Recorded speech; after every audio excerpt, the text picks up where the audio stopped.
experiencias de la cárcel. Ahora, en el plano literario quiero decir algo también.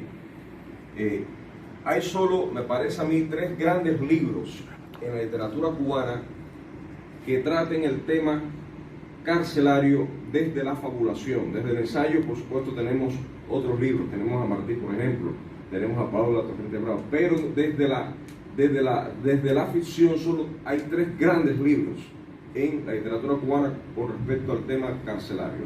Uno de ellos es Hombres y Mujer, la paradigmática novela de principios del siglo XX que escribió Carlos Montenegro. El segundo es Dichosos los que lloran, de Ángel Santisteban, que es un formidable libro de cuentos que ganó el premio Casa de las Américas, que fue escrito por un hombre que también ahora en Cuba está sufriendo realmente el peor de los destierros, que es el destierro interior, el destierro de no ser libre en Cuba. Y el tercero es el libro de este hombre que hoy tenemos con nosotros, que tenemos la fortuna de tener con nosotros, de Ismael Zambra, Prisionero del Agua. Y aquí tenemos algunos libros de él.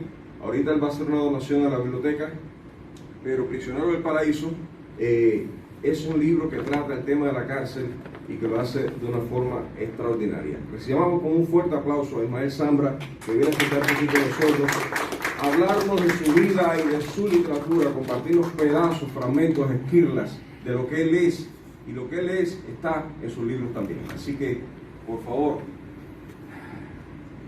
Gracias. Me hiciste llorar para que no sepa. 75 años, miren, un roble. Me hizo llorar. Sí, eso pasa. Vamos a acercar un poquito de esto aquí. Sí, sobre todo cuando uno, como decía el gran Garrido, si viene de él los elogios, creo que lo creo, porque también él es un tremendo escritor y no estamos dándonos, como se dice, palmaditas en el hombro y shoulder, ¿no? Uno a otro, es real. Y para mí también es un gran honor, un gran orgullo recibir esa presentación que me ha conmovido muchísimo, yo no la esperaba. Y estas cosas realmente, como dice él, pues golpean los sentimientos y la prisión pone al hombre duro, pone al hombre, como se dice, lo hace roble a uno, sobre todo cuando una prisión llena de tortura, como la que yo pasé, por escribir, por expresarme, por hacer un grupo independiente de escritores, el primer grupo independiente de Cuba, con un grupo de escritores santiagueros. Pero lo único que queríamos era publicar nuestra literatura, que se consideró después literatura disidente, y automáticamente pues vino la represión comunista arriba de todos los escritores, fuimos expulsados del trabajo, expulsados de la Unión de Escritores, y sobre nosotros cayó la represión sobre todos los escritores de este grupo independiente, porque bajo este tipo de sistemas totalitarios no hay nada independiente. Ese es uno de los elementos que ellos manejan para mantener el poder. No puede haber independencia de nada. El individuo no es nada. Es el régimen con todo su aparato represivo. Lo hemos visto durante 63 años y así estamos.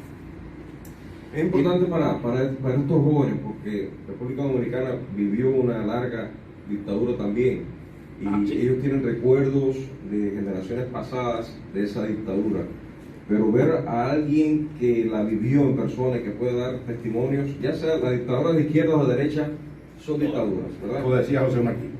Y entonces, en ese sentido, es bueno tener a alguien presente, alguien vivo, alguien que puede decirnos desde la vivencia, desde la experiencia, cómo realmente es vivir y cómo es posible, incluso dentro de un sistema totalitario, poder crear una obra. Porque cuando Zambra sale de Cuba, que después llegaremos ahí, ya él tenía 16 libros escritos. 16 libros escritos. Publicados tenías dos, ¿no? Dos libros, sí, publicados. Y después, pues, uno que estaba ya pagado y todo por la editorial, lo quemaron. Va a ser por esa situación. Porque prefirió la editorial del gobierno, porque todo es del gobierno, del régimen, prefirió quemar los libros para hacerme anónimo. Mi segundo libro, que era precisamente un libro de cuentos para niños, Remolinos de Luz, que todavía sigue inédito y pronto la editorial que publicó mi novela, Iliades Ediciones, va a publicar ese libro para niños. Son 6 cuentos. Los padres cuando tienen hijos, pues ya saben, les gusta escribir y hacer poesía, pues lo primero, como se dice, subjects, los primeros temas de su literatura dedicada a sus hijos, ¿no? Entonces hay una sensibilidad que yo desarrollo ahí con ellos, y son cuentos contados a ellos, y resulta que uno de ellos es El color de la lluvia, que ha sido traducido a 2 idiomas ya, francés e inglés, y que tiene una aceptación tremenda, pero es un libro también no solamente para niños, sino también para padres que sepan leerles literatura a los niños, porque también puede ser entendido por los padres. ¿Tienes algo más? No, sí, tenemos muchísimo de qué hablar. Ajá. Y vamos a hacerlo de manera así un poco informal. Queremos que las respuestas de él vayan saliendo no como una conferencia, una charla, sino que vayan saliendo alimentadas también de las preguntas que ustedes puedan hacerle. Yo tengo muchísimas, así que si ustedes no las hacen, se las voy a hacer yo. Pero vamos a introducirnos primero, como habíamos acordado, porque hablar de literatura y hablar de exilio, que es el tema que vamos a centrar, y por supuesto nosotros que estamos aquí frente a ustedes somos exiliados, somos desterrados, y qué más que los desterrados para hablar del destierro, que es lo que se ha vivido, lo que es el testimonio, lo que es el castigo. Es algo irónico a veces cuando uno ve a través de la historia que eso ha pasado mucho en la historia de diferentes países. En el caso de mismo Cuba, que es el que nos vamos a centrar, que pues somos cubanos los dos y somos de la misma tierra, de Santiago de Cuba, fuimos desterrados también por un régimen que no tolera la diferencia, no tolera la disidencia, todo un solo pensamiento, una sola línea, la del Partido Comunista, y a eso le llaman cínicamente democracia. Es como ver democracia con un solo partido y un solo candidato. Imposible. Y ese fue el delito que yo cometí, escribir cómo es posible elecciones, y en las elecciones del 92, supuestas elecciones, por decir eso, pues me costó 10 años de prisión, en la prisión política. Y literatura y exilio es cuando se escribe literatura desde el exilio, pues el exilio es tema de la literatura. Y hay una historia que viene, por ejemplo, desde que Cuba fue colonizada por los españoles, imposición a pesar de que supuestamente habían prensas libres, libertad de expresión y muchas cosas más que fueron traídas de España, pues siempre hay una especie de represión, de censura con aquellos escritores, por ejemplo, como José Martí, que diríamos que fue uno de los grandes expatriados de Cuba. José Martí, nuestro héroe nacional, escritor, luchador político, independentista, también que él abogaba por la independencia, y por supuesto a España no le gustó que un escritor, un intelectual, un poeta, un hombre que de primera línea, se le arroga también la creación del modernismo, un nuevo estilo literario junto con Pablo Neruda, y están ahí quién fue primero, están en la discusión, y todavía dicen que el libro Ismaelillo de José Martí fue primero, y estimamos entonces los dos, Pablo Neruda y José Martí, serían los padres del modernismo, de la literatura moderna. Pues este hombre sencillamente dijo: no quiero más dependencia de España. Algunos abogaban por la anexión, otros por la combinación de vamos a llevarnos bien con la madre patria España, y Martí dijo: no, esto es independencia. Martí es independentista. Otro gran escritor que también tiene que ir al destierro, el famoso José María Heredia. Heredia es un poeta lírico, un gran poeta del romanticismo, y también sufre destierro. Y este tema del destierro pues se ve reflejado en su literatura. Martí tiene obras de teatro también, donde refleja este sentido de lo que es la patria, la define, etc. Y Heredia igualmente a través de su poesía. De allá sigue en Cuba, pues, también otros regímenes después de que vivir la democracia, surge un golpe de Estado y se rompe la democracia y hasta que caemos entonces en la Revolución Cubana. Lo contestamos los dos, no se preocupen. Siempre en mi familia se habla de la condición real de Cuba, pero la gente siempre insiste en que la carrera de medicina ya es lo último, como que es lo más. Actualmente es así, y si lo es, ¿por qué es así? Bueno, mire, una de las cosas más eficientes que tiene el régimen comunista y todo sistema totalitario es la propaganda.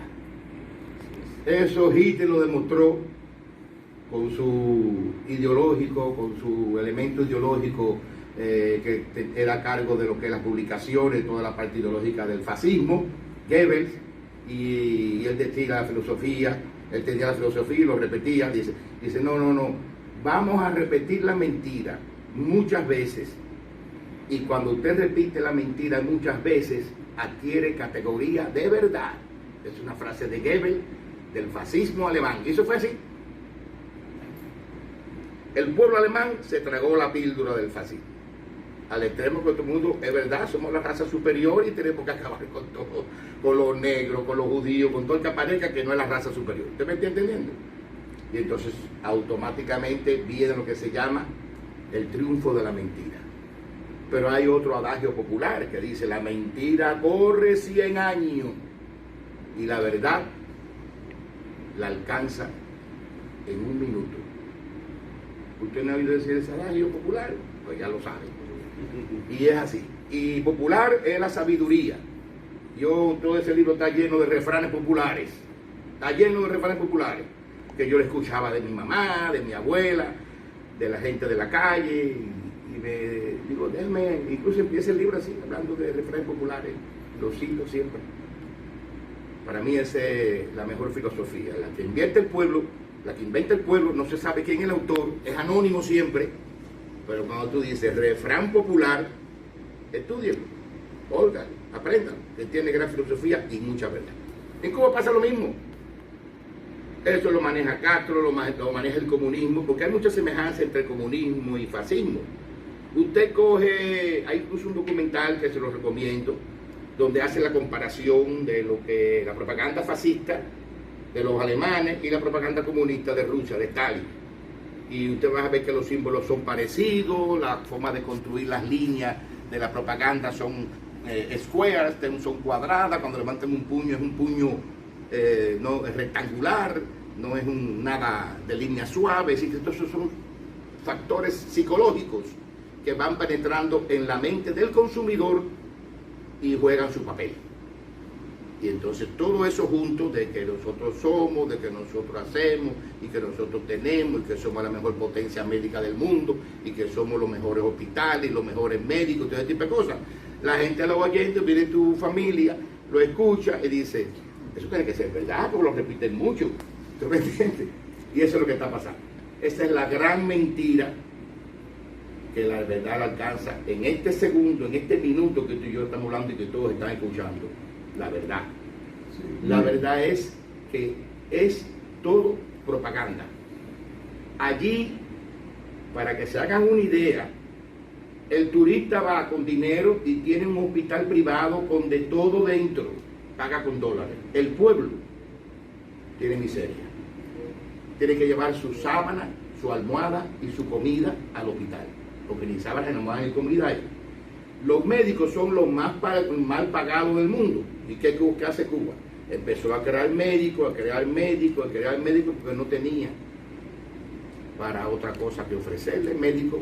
Vio la idea del gran negocio de exportación de médicos y lo convirtió a los médicos que graduó en esclavos. ¿Qué pasó? Le dicen la esclavitud de bata blanca. Y están mandando médicos donde quiera. Y al final ahora ella dice, no, pero ¿para qué médico aquí ahora en Italia? No. Italia salió una ministra ahora que votó a todos los médicos cubanos de allí. Nosotros no necesitamos, porque anteriormente estaba un partido en el poder en Italia, y ahora llegó una de derecha y dijo, pero qué locura es esta, gastando miles de millones en Italia, pagando médicos cubanos aquí que ni saben italiano ni nada, lo que vienen aquí a espiar aquí a nuestro sistema, porque se meten en espía. El médico son gente que ellos lo captan, lo hacen militantes del Partido Comunista, los que se quedan. Hay otros que escuelan y cuando llegan al exilio pues se escapan, se van de la brigada y se piden refugio, como ha sucedido. Eso llaman esclavitud de bata blanca. ¿Por qué? Porque son esclavos que ha preparado el régimen, los ha llevado a la Universidad de Medicina, que no son reconocidos en ninguna parte del mundo, porque todo el que sale médico de allí tiene que revalidar porque están atrasados los sistemas, los planes de estudio, los libros que tienen, los equipos que tienen. Los dentistas no son eso, lo que tienen que usar, usan todavía las cosas que votaron de Alemania o de menos de Rusia, no están actualizados en todos los elementos, todo lo que tienen que usar para arreglar una boca correctamente o para usar las prácticas de la medicina en los dientes, ¿no? Que también es otro estudio aparte. Y entonces, ¿qué sucede? Había en los tiempos del principio, para llegar a ser aspirar a una carrera de médico, tú tienes que tener un promedio mínimo de 95-98% total en las instituciones de estudio medio. Y como necesitaban médicos, mire para que ustedes vean esto, que este es un detalle que hay que ver, por eso ve que es importante saber, conocer, oír, estudiar. Dice bueno, no tenemos gente con 95 y 98%. Abrieron el médico a ese que estaban a punto de votarlo, de que no tenía carrera en la universidad, que aprobó con un mínimo de 70. Ese para acá también. Todo eso de bajo IQ, de bajo promedio escolar, todo eso fueron a estudiar medicina. Al extremo que cuando a mí me expulsan de la escuela de comercio, porque mi mamá cometió la locura de ponerme a estudiar comercio, números y 20 cosas, digo, mamá, yo no sé de nada de eso, no me gusta la matemática, lo que yo quiero es escribir. De los 12 años escribo, ¿cómo? Entonces yo, para complacer a mamá, me pongo a estudiar economía. Entonces imagina que locura. Pero bueno, ¿sabes que los hijos siempre? No, porque el hijo de mi vecina estudió economía y ahora está de económico de la empresa eléctrica, está ganando muchísimo dinero. Entonces yo dije, bueno, mamá y papá es la guía, y no hace caso. Bueno, pues ahí me impulsaron también. ¿Por qué? Por tener el pelo largo, usar pantalones estrechos. Yo tenía pelo en ese tiempo, no después. La vida, la vejez a veces pone uno de este tipo de deterioro. Pero bueno, la vejez también tiene su parte preciosa. Y eso es lo que tenemos que nosotros saber. Y seguir adelante. Y transmitir el conocimiento a los jóvenes. Por eso me alegra mucho que hayan jóvenes aquí. Y entonces oyendo esto. Y entonces viene y los médicos empiezan a entrar. Y digo, déjame, no me gusta la economía, déjame ver si yo entro a médico. Me hago médico. Me han votado por la escuela de comercio. Yo me quise hacer médico porque yo de chiquitico ya hacía química con tubitos plásticos de color y todas esas cosas, y digo, me gusta la medicina. Y entonces viene mi que yo cuento eso en la novela, que es una parte cómica, la parte biográfica que fue real, donde cuando voy a alfabetizar a la montaña, a los campesinos a leer y escribir, a los 12 años, etcétera, pues me topo con una gallina que había que operar, y entonces cojo la gallina y le digo al muchacho, vamos a operarla, porque la dueña dice que la gallina tiene un tumor aquí, que dice, no, se va a morir de tu manera, maestro, haga lo que usted quiera con ella, esta cosa. Tú no viviste esa etapa, pero yo la viví. Y entonces yo digo, bueno, vamos a operar la gallina, vamos a cortarle ahí para que bote el tumor ese que tiene. Y ponemos una mesa de operación y un barril, imagínate, boca abajo, ponemos el barril, ponemos la gallina arriba, amarramos la pata, amarramos la sala. Y vengo yo con el bituré, una cuchilla afeitada, imagínate, una bituré y pico ahí, y la gallina que ahí empieza a botar sangre, empieza a botar, a patalear, y todo el mundo embarrado de sangre, y cuando yo veo aquella, mismo me fui del aire. Terminaron tu día como médico. Y le digo yo al muchacho, terminen ustedes la operación. ¿Qué clase de médico iba a ser yo? Porque me entusiasmaba con el 70% ese, sin pasar primero la prueba. si tú puedes tener sangre, tienes temperamento para médico. Me di cuenta, no, yo no tengo temperamento para médico. Pero de todas maneras, pensando en eso, pensando que lo que me pasó, digo, no, pero eso era cuando yo tenía 12 años. A lo mejor ahora que ya me botaron de la escuela de comercio, a lo mejor ya yo estoy bien, ya puedo estudiar medicina, porque mira, el chance que tengo aquí para estar aquí, porque si no me meten a trabajo de la UMAP, el que no trabaja y no estudia, para los campos de concentración. No, eso fue otra etapa que nosotros vivimos. Campos de concentración para el que no trabaja y estudiaba. Digo, tengo que estudiar algo, medicina. Vamos a ver, a lo mejor me pasó ese relajo de que yo me desmaye, o me vaya a la cabeza, si me nuble la cabeza por una gallinita ahí.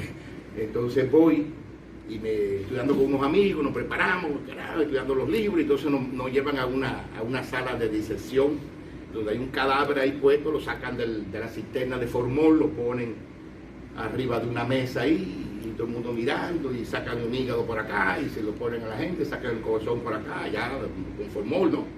Y yo mirando, y el formol no me dejaba los ojos llorosos, y todo el mundo llorando, y yo decía, y cuando yo llego, veo a la gente llorando, y digo, ¿están llorando otra vez? ¿Se muerto? ¿Cómo es eso?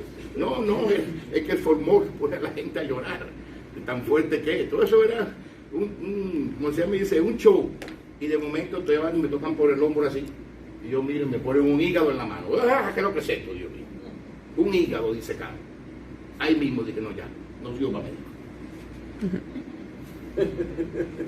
Si yo, de atrevido, no valoro y digo, esto no es mi camino, yo fuera médico hoy en día, de la bata blanca, esclavo a un país de eso, que, imagínate, por necesidad. Muchos lo hicieron así.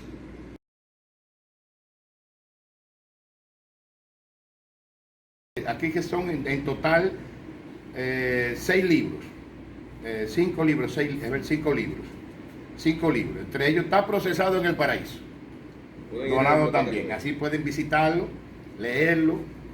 Y si es circulante sí, eso es un poco riesgoso, porque aquí lo no va a querer devolverlo. Pero bueno, no sé qué ustedes van a hacer, circularlo bien. Para que todos lean un pedacito, si quieren, un capítulo. Son 12 capítulos que tiene la novela y tiene un epílogo además. Entonces, estos son libros. Tiene una trilogía poética, Los Ángeles del Silencio, son poemas, la mayoría disidentes, vividos, incluso con un tercer libro, Vividos en la Prisión, poemas escritos en la prisión. Y este libro, Bajo lámpara festiva, que fue finalista del concurso nacional 26 de julio en Cuba. Y este que fue también premiado en Casa de las Américas, Hombre Familiar o Monólogo de las Confesiones. Es todo de la familia, del hogar, hay poemas a una mesa, a una ventana, al piso, a los mosaicos, y una locura que me entró a mí escribir de estas cosas, que prácticamente no son poéticas, pero hice poesía de eso, al extremo que mereció premio. Y este ensayo, que esta es una segunda edición, el ensayo que escribí en la prisión, estando en la prisión, aproveché el tiempo, todo el tiempo del mundo que me dio la oportunidad de poder leer la obra de José Martí, y me di cuenta que Martí era el principal opositor a Fidel Castro, y así se llama el libro, el único José Martí, principal opositor a Fidel Castro. Es un tremendo ensayo ampliado que tiene 2 prólogos, un prefacio y un prólogo, de uno de los catedráticos importantes de la Academia Española, Eduardo Lolo, también exiliado. Orlando Fondevila hizo el primer prólogo, la primera edición, en paz descanse, vivía en España. Y este libro, pues también los interesados, los que les interesa la investigación, pueden conocer todo esto, porque esto en una introducción que yo le hago al libro, digo, si en algo tengo que agradecerle a Fidel Castro, que me haya dado esta prisión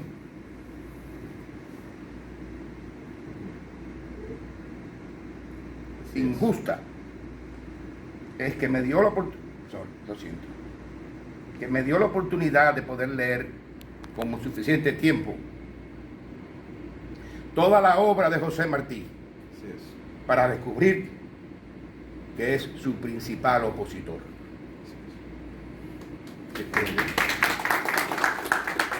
Gracias por todo, Ismael. Gracias por todo. Realmente ha sido un privilegio para nosotros tenerte aquí con nosotros. Un gran escritor y un gran héroe de la Cuba que nosotros queremos. Gracias. Un doble honor. Gracias. Un doble honor. Aquí tienes un libro. Muchísimas gracias. Todo. Ya saben, está en la biblioteca aquí.